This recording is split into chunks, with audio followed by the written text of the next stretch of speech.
You're at the table. People are laughing. Someone makes a joke and you smile right on cue. But somewhere behind that smile, something is sitting heavy, and nobody in that room has any idea. Not because they don't care about you, but because you got really good at making sure they wouldn't notice. You say, "I'm good." You say, "I'm just tired." You say, "Don't worry about me."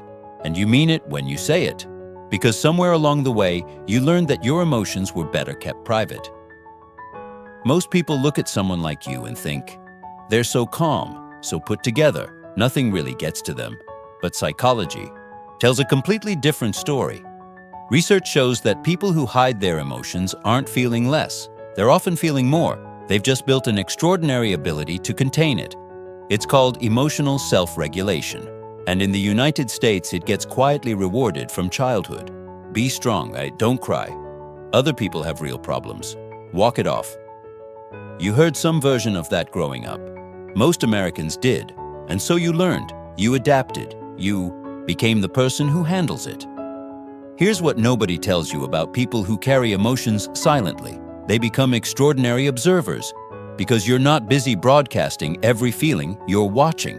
You notice when someone's smile doesn't reach their eyes. You notice when the energy in the room shifts. You notice when your friend says, "I'm fine," in that specific tone that means they're anything but. This is why people come to you when things fall apart. You're steady, you're safe, you don't panic. But here's the part that almost never gets said. Out loud, who comes to you?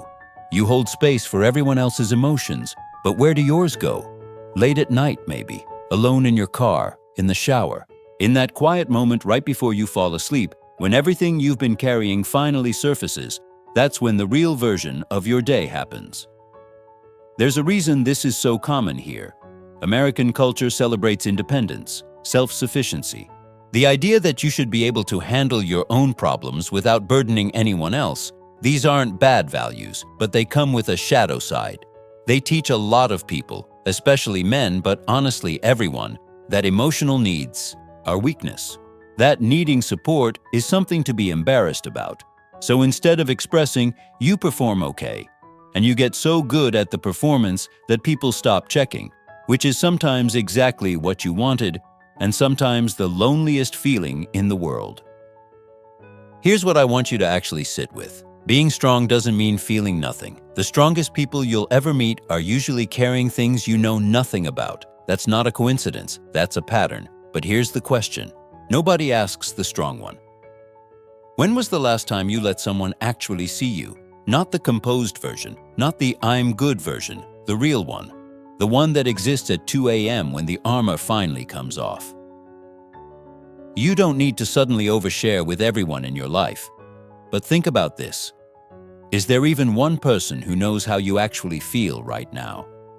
Not what you told them. Not the edited version.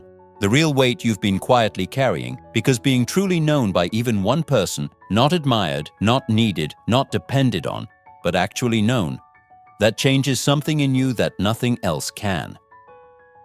If this felt uncomfortably accurate, that's worth paying attention to.